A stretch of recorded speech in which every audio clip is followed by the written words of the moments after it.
Am I an idiot for getting mad about my boyfriend's guy nights? So me and my boyfriend, C, have the same friend group. There's 5 guys and 3 girls including myself who are all dating guys in this group. For context, I was introduced to the group 4 years ago and I started dating C over a year ago. He joined a year before we dated. Anyway, on to the story. So the boys in my friend group have started a thing called Guys Night where they go out and do everything we all do together but without us girls. Here's the thing, all of my friends are boys. I don't know the girls in the group too well, and while I have friends outside the group, I'm nowhere near as close with them as I am with this group. They say they need to spend some quality time with their friends and that if I went they'd have to invite their girlfriends. And it's not every so often, it's every 2 weeks on a Saturday, which is the one day I can go out. So basically, while my boyfriend goes out with all my friends, I have to be stuck at home by myself. And what's worse is when we all do hang out, they constantly bring up stuff that happened on Guys Night saying you had to be there. This had been going on for months. Last night my boyfriend came over to mine from a Guys Night really happy and was texting his friends when I asked him why I couldn't go. He made a vague gesture at my chest and crotch saying I wasn't a guy. I then asked him why he couldn't skip it to spend the night with me and he rolled his eyes. I lost it. I started crying and screaming at him, calling him an idiot for allowing me to be completely isolated when I've told him how shitty it is. He ended up leaving and called me a butch. He's staying with one of our friends who's saying I was being the idiot for yelling at him that way. The girls all agree with me though, and I don't know if I should apologize. Edit. I feel like everyone is confusing what I'm saying.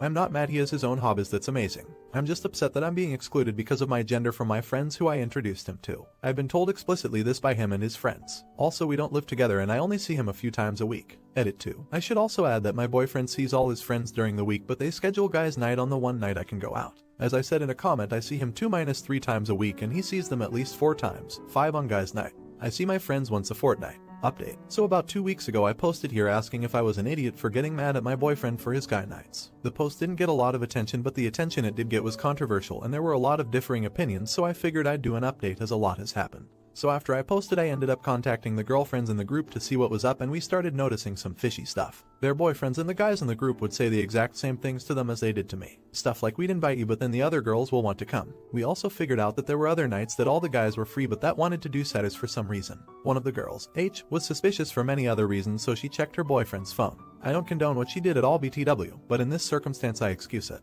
While looking, she found a group chat called Boys Night which she had never heard of. She was super suspicious at this point and clicked it to be greeted by a bunch of very interesting messages from the boys in our group. Well, guess what? Turns out Guys Night was really go to a pub and cheat on your girlfriend night. The message was in reference to one of the girls my boyfriend was sleeping with last week. In fact, all the other guys except one were cheating, while the other knew but kept quiet. Another lovely discovery from the chat was that he hasn't been using protection with the other women or with me. Birth control. Meaning not only has he been cheating, he has also been putting me at high risk of an STD, while also risking mine and my elderly grandfather's life because of COVID.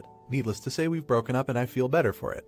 But right now I'm friendless, single and waiting on STD results, which doesn't feel fantastic. So yep, definitely not the update I was hoping to do, but life clearly doesn't turn out the way you plan. Edit. Wow, I really was not expecting this response. Thank you for all the kind words. I'm at work at the moment and will try to respond as much as possible, but from the bottom of my heart, thank you all. And also thank you for the award. I'm very overwhelmed by all the kindness. Edit 2. Thank you again for all the kindness. I just thought I'd add a few things. 1. COVID isn't bad where I am. But when we hang out we social distance with masks. You can't social distance during sex, which is where my fear of COVID comes from. 2. One of the girls dumped her boyfriend, who wasn't cheating but knew, and the other took him back. He was cheating. And finally 3. I'm STD free. I got a call an hour ago and I'm so completely relieved now I can start to move on. Not an idiot. I don't know Opus, and have no reason to call you a liar. But this just seems a bit too convenient to really be true. Like, you wanted to be right, so supposedly everyone was this evil person and all the women were just innocent victims. It just doesn't seem real to me. Mainly because, while I know people who have cheated on their sig other, the fact that the guys supposedly had a standing evening every other week to do it just seems a bit much. What would you do if your cheating boyfriend gave you an STD? Let me know in the comments and buckle up for this insane next story. Am I an idiot for kicking a friend out of my house for what she said? Earlier today I had 2 friends over to watch a game and catch up as social distancing rules eased up a bit in my area. We're all women in our early 30 seconds. One friend, let's call her A, has had a very tough couple of years. She lost her husband last year. He was on deployment when he passed away, and tragedy struck again when her 6-year-old son passed away from cancer a few months ago. Needless to say, she was and still is devastated, and this was the first time she felt like hanging out since the loss of her son. My other friend, let's call her B, is very traditional and religious, while friend A and myself are not religious at all. But our differing views have never been an issue and we've gotten along just fine with friend B since we met her 5 years ago. Friend B has brought up what she believes are the benefits of religion to us a few times in the past, but always dropped the subject when we weren't responsive to it. Neither friend or I ever held any ill feelings towards her about this, as she wasn't too pushy with her beliefs. On to the situation that took place today. We were listening to friend A pour her heart out and doing our best to console her while being a shoulder to cry on. Friend A, through tears, said I don't know what I did wrong in my life to deserve to lose her husband and son. Instantly, friend B exclaimed, well, I can tell you that. You didn't allow God and the Bible into your life, so God punished you for it. Can you blame him? Friend A just looked at her in awe. I lost it. I yelled at her that what she said was totally uncalled for and unbelievably hurtful. Then I got up, opened the front door and told her to get the hell out of my house and never contact me again. She tried to backtrack and say that she wasn't trying to be hurtful, but I wasn't having any of it. I yelled again, just get out of my house right now. Don't make me throw you out like a piece of trash. She huffed and left. Friend A was bawling at this point, but said thank you. We continued talking and she calmed down after a while. Looking back now, I realized that I possibly could have handled the situation better. Both friend A and I never thought friend B would say something like that. Maybe I overreacted, I don't know. Am I an idiot? Edit. I didn't expect this to take off as much as it did and I really appreciate all the comments, messages, and awards. I want to clarify why I think I may have overreacted. I always thought of myself as tolerant and a person who respects other people's views and beliefs, no matter how extreme. This situation made me react in a way that, in my mind, didn't make me a tolerant person because I did throw someone out of my house for saying something that I thought was out of line. But it still was part of their belief system. This is the reason I wanted opinions from the fellow Redditors, as I obviously can't be unbiased here. Thank you all for your input. Update. It's been a few weeks since the situation happened, so I will start off by saying that friend B did not apologize to friend A for what she said. Matter of fact, she hasn't reached out to either one of us since then. We also didn't reach out to her. Unfortunately, B's words from that day really got to friend as she struggled with survivor's guilt and questioned her upbringing, lifestyle, views on religion, etc. as she doubled her therapy sessions and I spent my free time keeping her company. A couple of weeks ago, I went over to her place and found her reading a Bible and, almost obsessively, flagging pages. She said she was researching to check if what B told her was true. She started reading excerpts and telling me her interpretations. This behavior did scare me a bit, so I suggested she bring this up to her therapist. It was the only thing I could think of to help calm her down. She did talk to the therapist, who suggested she perhaps talk to a pastor instead of trying to come up with her own conclusions. She asked me to go with her, which I did, but told me to just wait for her at the church while she talked to the pastor privately. After, she said that she felt better and was more convinced that B was full of it. She also seemed calmer, so I believe that conversation did help her. I was at her house on Friday and she told me that she still thinks about what was said, and although she feels much better after talking to the pastor, he's only one person and what if he is wrong? I tried to reassure her again and talk through her feelings, but I could tell it was still eating at her. I had a feeling she might spiral again. Then I had an idea. I told her about the post I made here and explained why, how it works, etc. She's not a Reddit user. I pulled up my original post and asked her to read the comments to show her how hundreds of people, religious and non-religious, felt about what was said. We spent the evening reading each comment. She cried, she laughed, she was surprised and overwhelmed at the amount of support and reassuring words from all these strangers. I could tell she was more and more relieved as we read. She has been in a much better state of mind since then, so seeing hundreds of people disagree with B's words definitely had a positive impact on her. So dear Redditors, thank you from the bottom of my heart for helping my friend with your kind words and reassurance. She has a long road ahead of her in this grieving process, but she's going strong. Not an idiot. Wow, the tremendous effort and perseverance you took to reach into your friend's darkness and haul her out is wonderful to see. She was hanging on a ledge by her fingertips, your ex-friend stomped on her fingers, and you just dove down after your friend and stuck with her and got creative out of concern. She's lucky to have you, and smart enough to know it. Well done. Now for the next story. Am I an idiot for objecting to Girls' Day? I'm a 28Y, male and my immediate family is all women.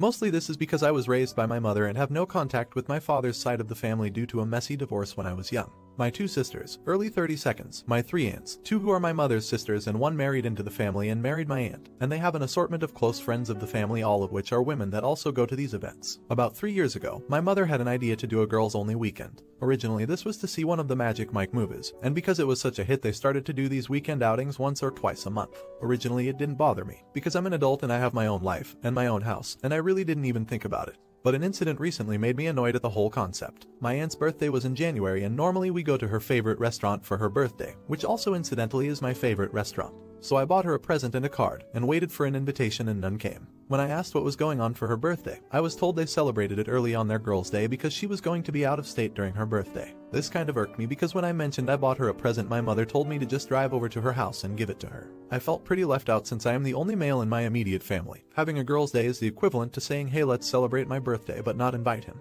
I griped about it and was told that I was basically being self-centered and that she can celebrate her birthday however she wants. I agree with that, but once again, I'm the only one being left out and it feels shitty. The proverbial straw that broke the camel's back was I was just just informed that they were planning a summer vacation this year as girls only too. And when I asked my mother what about the vacation we normally take as a family, she told me that they can't afford to do both, so they are just doing the girls only vacation this year. At this point I was very annoyed and had a loud argument with my mother and sister, telling them that it's really shitty that twice a month they have group activities and specifically exclude me, and on top of that are now even taking vacations and excluding me. Nothing came of the argument and they wouldn't budge, so I decided I needed a break from my immediate family because they don't consider my feelings relevant. So I removed myself from the family group chat and deactivated my Facebook. Now my phone is being blown up and I'm being told that I'm immature and I need to grow up. I responded that a lot of grown people don't see much of their family at all and I'm just going to follow that example. Am I the idiot here? Update. This last month has been kind of wild for me, so I haven't had an opportunity to update this until now. So the descriptions of my family and my family situation in this thread was specific enough that one of my family members found out about it and confronted me.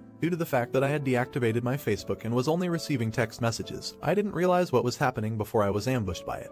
My sister, the oldest, confronted me about it and asked if it was me who made the thread, and I confirmed that it was. And she insisted I was being shitty for airing the family's laundry like that. I responded that I in no way did that, as I was speaking very generally and never identified who my family was. This spread to my family and now the thread was shared on Facebook and everyone was shown. I was invited to a family meeting, we never have those, where I was sat in front of a firing squad of angry women who told me that what I did was wrong and demanded an apology. They said that I knew they weren't excluding me and because I gave everyone that impression I owed them an apology. I replied that I absolutely did not know they were not excluding me, and included examples of things they did, such as the birthday dinner, going to an amusement park, and going to a baseball game. Once again, they characterized this as a girls-only event of fun where boys just weren't allowed or welcome because they wanted to talk about things guys wouldn't be interested in. I replied that she needs to stop saying guys because there is only one guy who would have been invited and that's me, so what she's really saying is it's a no-opus event, not a girls-only event. They explained that it wasn't excluding me because regardless of whether I was interested in the event, the conversation would have bored me because I'm not a girl. At this point we were going around in circles, so I just explained my perspective. I said that I'm the only male in our immediate family. When the people in my immediate family get together on a regular basis, not a one-off or once in a while, and don't include me, regardless of what they called it, I feel excluded. I explained that the breaking point was the family vacation, and that there was absolutely no reason to leave me out of a vacation I was always invited to, particularly when that's the only family vacation we do and they've stated they cannot afford a second one.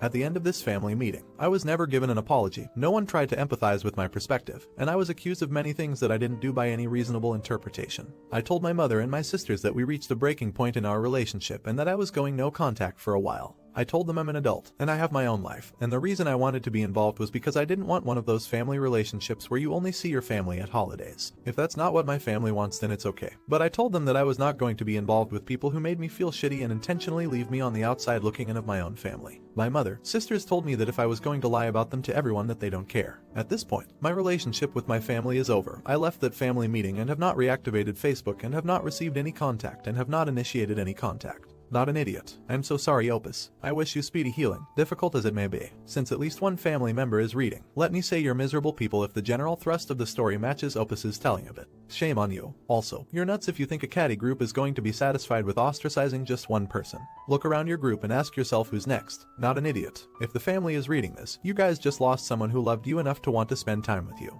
How can a mother exclude her own son? How can a sister not defend her own brother? Shame on you guys. It sounds like this guy is serious. Say goodbye to one of the only people that ever gave a shot about you guys, because even if he does come back, it'll never be the same. I would never do this to my family. Honestly, you guys disgust me.